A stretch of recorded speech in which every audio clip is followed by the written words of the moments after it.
Europe 1.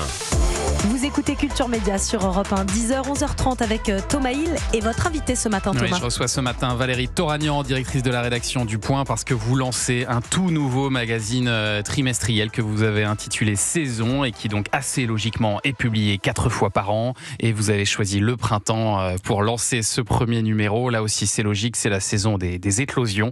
Mais alors, on peut pas dire que le temps est vraiment rayonnant en ce moment dans les kiosques. Qu'est-ce qui vous a donné cette envie un peu folle de vous lancer dans un nouveau projet comme celui-là? Totalement folle. Alors d'abord, c'est complètement fou de lancer un magazine parce que tout le monde dit oh la presse, ah oui, on dit le papier c'est terminé, le papier c'est fini. Nous on croit pas du tout. Et puis totalement folle aussi parce que faire le pari qu'on va présenter à chaque saison un magazine qui sera très beau, inspiré par les saisons, parce que saison, c'est pas qu'il traite de la saison, c'est qu'il ressemble à une saison. C'est-à-dire qu'à chaque numéro, on essaye qu'il ressemble au printemps. Donc celui-là, il doit avoir les couleurs du printemps. Si quand vous l'ouvrez, ça vous fait waouh dans la figure, c'est qu'on a réussi, c'est que c'était le printemps. Et à chaque fois, on va être inspiré par le printemps, par la nature, mais surtout ce qu'on propose, c'est un art de vivre éco-positif, c'est-à-dire ce qu'on voudrait, c'est rendre le durable désirable et le désirable durable. Et que l'écologie, la planète, tout ça, ok, maintenant, on le sait tout ce qu'il faut le faire. La seule chose, c'est qu'on ne veut pas être culpabilisé, puni, dans la radicalité. Tout ça, c'est pas du tout notre écosystème à nous. Dans votre édito, vous parlez d'une écologie constructive et concrète, plutôt qu'une écologie punitive et culpabilisatrice. D'où aussi peut-être la présence dans vos pages de signatures comme Franz-Olivier Gisbert ou le philosophe Gaspard Koenig aussi, qui a écrit sur ces sujets. Est-ce qu'on peut dire du coup que c'est une écologie libérale que vous défendez là, pour pas dire une écologie de droite ?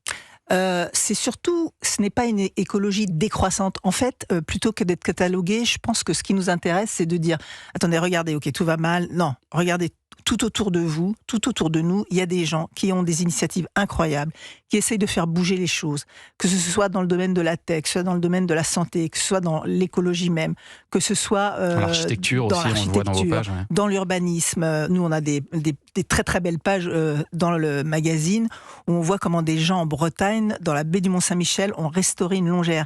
Ça, c'est typique de saison. Ils prennent un bâtiment, ils refont tout sur des normes qui vont être écolo bien sûr, mais c'est pas que ça, c'est-à-dire qu'ils se servent des artisans qui sont dans les environs pour que l'ensemble forme un écosystème qui soit vertueux. Et tout est un peu pensé comme ça. En fait, il y a toujours une manière de faire un peu mieux avec un supplément d'âme, et que ce soit pour aller au resto, que ce soit pour voyager. Et en plus, là, on dit, bon, ok, on a tous fait des voyages avec des bilans carbone désastreux, ouais. J'en ai fait aussi. Mais maintenant, on se dit, c'est peut-être bien aussi de redécouvrir autre chose. Par exemple, on pourrait visiter mieux l'Europe. Et puis, nous, on propose d'aller sur les traces de Virginia Woolf et de son fameux groupe Bloomsbury. Et c'est en Angleterre, c'est le Sussex, et c'est en même temps très proche de chez nous. Et c'est une balade incroyable. Et en fait, tout est un peu imaginé à l'aune de ça. Et puis des questions fondamentales, comme celle que pose Gaspard Koenig, qui a cette question pour tous ceux qui ont un jardin, tondre ou ne pas tondre sa pelouse, c'est quand même la question qu'on se pose en ce moment, et il arrive à en faire un sujet philosophique en nous expliquant que ceux qui choisissent de tondre sont du côté d'Hegel et la volonté de dominer la nature, quand les amateurs de hautes herbes sont plutôt du côté de l'anarchie d'un Proudhon, faisant le pari de l'ordre spontané. J'ai trouvé ça assez génial. Il sera dans chaque numéro, Gaspard Koenig. Ouais, c'est notre éditorialiste, on reconnaît bien là notre Gaspard Koenig qui pense jusqu'à la racine, j'allais dire, sa motivation écologique. Et voilà, c'est bien. Et puis, on n'est pas tous obligés de renoncer à tondre nos pelouses. Mais enfin, je pense que ça va en faire réfléchir beaucoup. Et c'est un peu ce qu'on veut, nous, c'est amener les gens avec beaucoup de plaisir. Beaucoup de plaisir. Ça, c'est une notion extrêmement importante dans le magazine. Déjà, le voir et le feuilleter, c'est du plaisir. Les amener à réfléchir à des choses, les amener à penser tous leurs actes au quotidien, peut-être un peu différemment. C'est un peu ça notre pari. Dans les pages, on parle de plantation, d'architecture, d'art, de voyage, de cuisine, même un peu de sexualité à un moment. Eh oui, c'est le printemps, les sens sont en éveil. Et à chaque numéro, vous invitez un écrivain à signer une nouvelle. Donc là, c'est Maria Pourchet dans ce premier numéro. Et Maria Pourchet, elle raconte un truc très très drôle. C'est un spring break c'est l'histoire d'une mère et d'une fille. Une mère qui part à la recherche de sa fille désespérément. Et c'est marrant parce qu'elle manie à la fois, il y a un côté très anglo-saxon dans cette nouvelle. Et puis en même temps, elle réfléchit à ses poireaux dans son jardin et pourquoi elle est nulle à faire cultiver les choses. Et c'est très frais, très marrant, très décalé. Et à chaque fois, il y aura quelqu'un qui viendra en invité, en guest, de même qu'on a des artistes aussi, comme Marc Desgrandchamps, qui nous présente son travail magnifique sur la nature. Et voilà, la nature, c'est une inspiration. Et alors, quel public vous ciblez avec ce magazine, Valérie Toragnan? Parce que là, on est dans la catégorie des magazines plutôt haut de gamme, avec un beau papier épais, c'est vendu quand même 15 €. C'est ce qu'on peut appeler un MOOC-book, contraction de magazine et de book. On est dans cette veine-là. Quel public vous visez? Je pense qu'on aimerait beaucoup avoir un public qui soit différentes générations. Bien sûr, on s'adresse plutôt à des gens éduqués, j'allais dire urbains, parce que personne autant que nous, les urbains, n'avons besoin à un moment donné de parenthèses qui soient ouvertes sur la nature.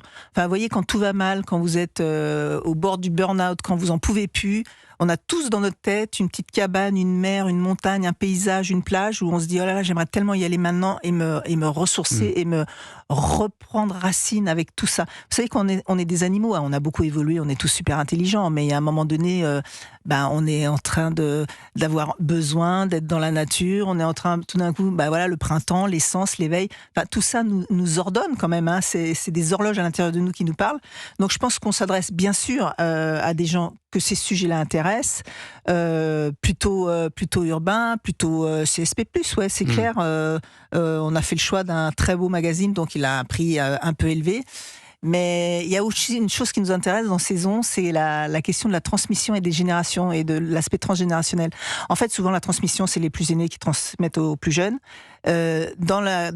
Quand on parle de la planète, quand on parle de notre rapport à cette question-là, c'est souvent les plus jeunes qui ont éduqué la génération du dessus.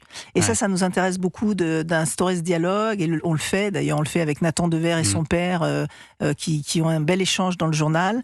Mais c'est très souvent comme ça. Moi, par exemple, j'ai été éduquée, remise à ma place par mon fils aîné il y a très longtemps, parce que je suis de loin la plus âgée sur ce plateau. Et un jour, il m'a dû faire un geste qui n'allait pas en triant les poubelles, et il m'a regardé avec un regard noir. Et je me suis dit, ok, là, il va falloir que je change un peu mes habitudes. Et en fait, souvent, ça s'est passé comme ça. C'est un peu les plus jeunes qui ont poussé la génération au-dessus à changer les choses. Donc ça, ce dialogue-là, il nous intéresse beaucoup. Et alors, quel est le tirage de ce premier numéro et combien vous espérez de ventes ? Combien on espère le maximum. Là, on va assurer quand même une diffusion importante, parce qu'il est donc vendu en kiosque. Il y a aussi une diffusion numérique. Donc, on est au-dessus d'un tirage total de plus de 200 000 exemplaires. Ah oui. On le fait découvrir aussi à certains de nos abonnés, parce que c'est un lancement et que voilà, il faut qu'il l'ait entre les mains et que la magie prenne. Mais on est très optimiste et très confiant. Les premiers signes, en tout cas les premiers chiffres, nous donnent beaucoup à espérer. Écoutez, moi j'ai trouvé très beau et passionnant à la fois ce premier numéro de Saison, et on vous souhaite bonne chance évidemment. Merci Valérie Toragnan. Saison, c'est donc le nouveau magazine trimestriel. Le premier numéro est consacré au printemps. Il est en kiosque. Merci beaucoup.